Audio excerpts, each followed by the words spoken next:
Hip, hop, hibbity, hobbity. The knight is here to hop! All right, welcome everybody. I am PlayfulSquirrel, and today we are going to focus on the knight, and we are going to learn 5 endgames that you should know to understand the role of the knight in the endgame. The knight is the star today, and we're going to see how he hops around, and we're often going to see how he fights against a king. So this is the first example here. In this case, the knight's ability to hop a little bit farther is going to allow him to keep the white king from chasing him out of the way. This pawn is one step away from becoming a queen, and if it does, knights are tricky and all, but they're not going to beat a queen in a one-on-one fight. So this knight needs to stop that pawn from making it down the board, and it's able to. If the king comes here to attack the knight is going to hop as far away from the king as possible, using its little bit of a speed advantage with this hop here, and it's going to take the king quite a while to come back over and chase the knight away from a square where it's controlling d8. So the king can come back, and this guy will start coming over, and we'll attack the knight. It stays in front of the pawn. We attack the knight, and you know where it's going to hop to next? Sometimes knights are unpredictable, but I think this time you can see it's going to come way over here and stop that pawn from queening, and black is going to be able to get a draw this game. So that's the most important first thing to know about a knight. Unless it's in a really bad position on a8 or h8, a knight should pretty much always be able to stop a single pawn by itself by hopping around the pawn and the king. Let's see one more difficult example. Knights do not actually like rook pawns. That's the hardest kind of pawn to stop, because imagine if the knight is on like h8 or h7, you'd see that a bunch of the knight's moves are cut off by the fact that there's no I or J or K or L files. So the knight is going to lose a lot of movement when it's near the side of the board, just as it does when it's on the back rank of the board, right? Here already the knight is down to 1, 2, 3, 4 squares, whereas a knight in the middle of the board would have 8. But when it starts to get into the corner, it could be down to 2 squares, and that's where a king can catch a knight.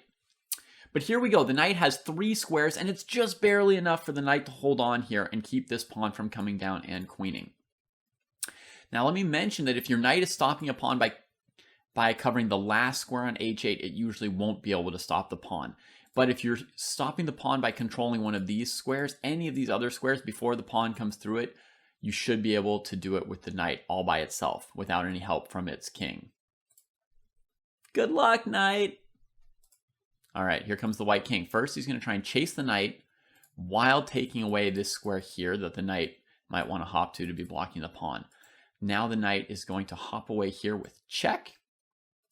If the king just comes back, then we can go back, and this is exactly the position that we started in. So remember that? No progress there. So we're going to go to f7 instead and take away the f8 square and the g7 square with the king and try and bonk this knight away. Somewhere like, knight d4 would be great for white.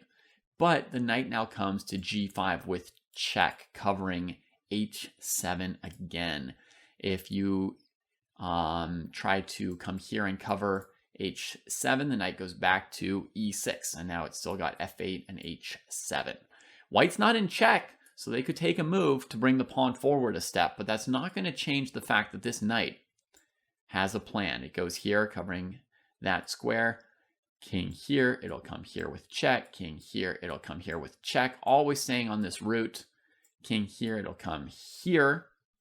And this is the tricky part. White can actually play h7, but there's always the check double attack, or as some people call it, a fork, which will allow the knight to capture that pawn. There's really no way around this for white. However you chase the knight, it's always going to stay within range of the white pawn and the h7 square. And in fact, some of you may have already noticed the knight has exactly 4 squares it's using for its route, and that's it. So once you get to know this route, it's maybe even a little bit simple to keep following it, right? It goes like this. You can go around clockwise. You can go around backwards clockwise. You just stay on one of these 4 squares, and the king can never chase you far enough away for that pawn to get past you. And that makes a draw. All right, third position. Let's show one other amazingly cool thing that a knight can do.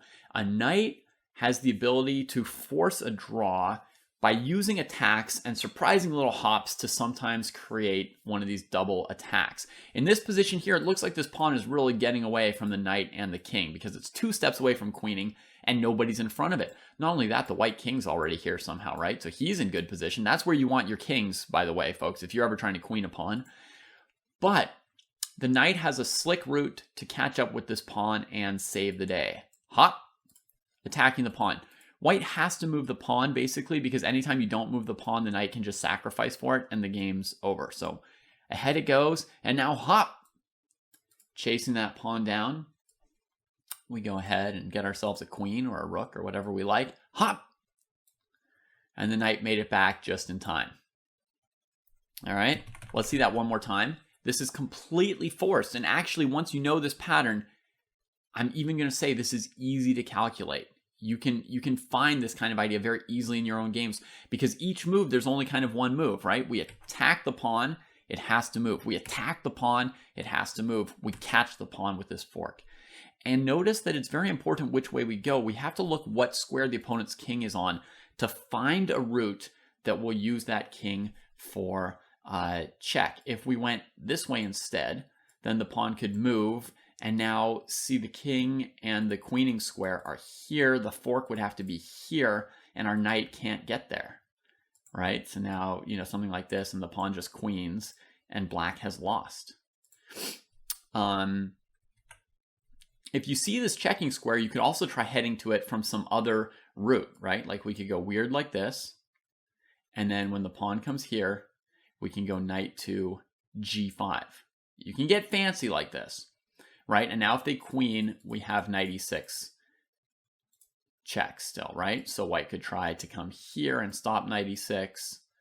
And then, luckily we still have a draw where we check, trying to get this king here. And now a saving move, knight e5. The last hop we really needed. And again, the knight gets here. But I would say that it's much, much more dangerous to try and calculate a move like knight f3 than a move like knight e4. Because when we calculate knight e4, there's only one thing the opponent can do. We know they're going to push and we're going to catch them, right? But when you start calculating knight f3, white can move the pawn or the king, right? And then again, on this move, they could use the pawn or the king. It gets a little bit more confusing. So this is a nice direct calculation, which I think you should all be able to do. Attack the pawn, fork. Now, let's see if you can do something much more complicated.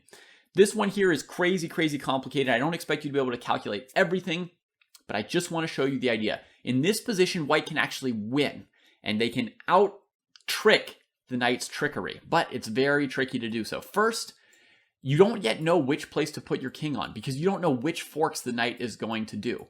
There's 3 different routes the knight can take, and it's very important in Knight Endgames to realize that there are multiple routes and they lead to different tricks, and oh my gosh, it's so confusing and crazy. But here's a principle to make it a little less confusing and crazy. If the knight hasn't yet picked its route and you can still push your pawn, it's useful to push your pawn first. And only once the knight picks a route, you can adjust with your king based on what route they take. All right, easiest one, the knight comes to c3. We see that their route might be through this square or this square are some of their best routes. So we play king to c6. This puts the king in great relationship to this knight because it stops it from going forward on either of these 2 squares.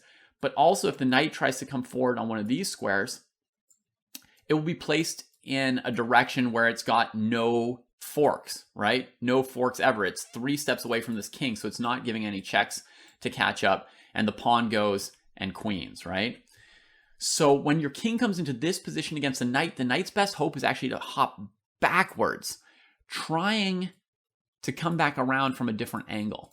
But we're going to push the pawn, and it's just going to be too far gone at this point, right? The knight comes here with check, the king comes here, catching both squares that the knight would like to go to catch up with the pawn, and white gets a queen and wins the game.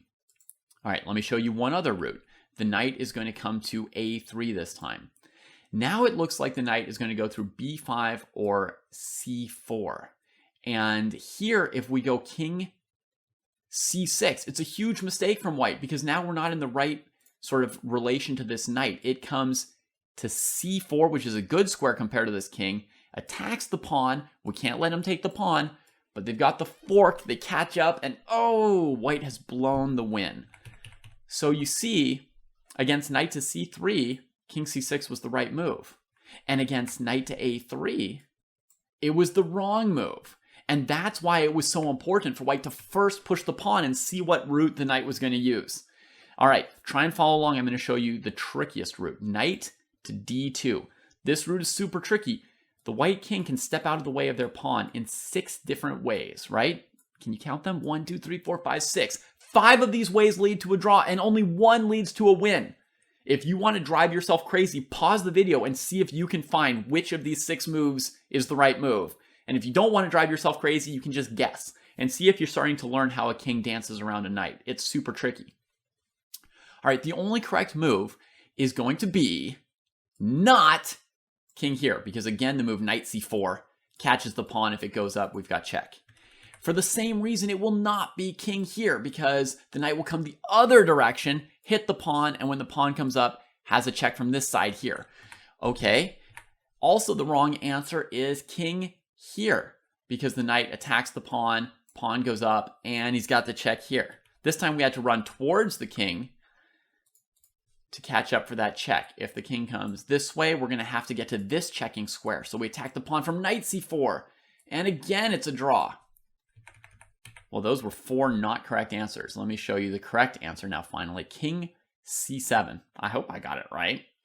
The point is, the knight attacks this pawn. We push it. The knight attacks this pawn, getting ready for knight e6 check to save them. We make a queen. Oh, it won't let us play knight e6. What's wrong? Oh my goodness. White just barely won because of the black king placement. And that tells you why king to e7 would have been wrong. It would block our check. And so the opponent would go knight c4, pawn here, knight here, pawn here, and check. And black gets a draw. Ooh la la. So this is a super, super, super complicated example of this. But if you're interested in getting really good at seeing how the knight can hop around and how the king can fight it, review this example once or twice, and you will see. Just, replay this part of the video a couple times and try and guess some of these knight hops in your head, and then look at the video and again and again. And you could get quite good at the dance between the knight and the king. They each have their tricks. The knight's got a lot of tricks, but the king can learn patterns to, get in the way of a knight and put himself where he's in good relationship to the knight, and it can't beat him so easily. All right, final position. I want to tell you that space advantage is really important and valuable in Knight Endgames. In this position here, white has an extra pawn. It's very hard to win with 4 pawns against 3 on one side of the board. In Knight Endgames, Rook Endgames, Bishop Endings, Queen Endgames, you name it. King and Pawn Endings are the only ones that you can usually win without too much trouble. But here, the fact that white has extra space is going to be a big advantage for white. And not so much just that white's king and knight like it, but the black knight hates not having space. So look, I'm just going to show you one sample variation. Our king starts squishing in. He wants to come to this d7 square and have black completely squished in. The knight's going to run out of places to move to, right? I mean, it'll only have g8, and then we'll be able to take it. So black tries to get some space with the knight, but look, the king chases it down. It takes every square away from the knight, and it slowly, all these squares are taken.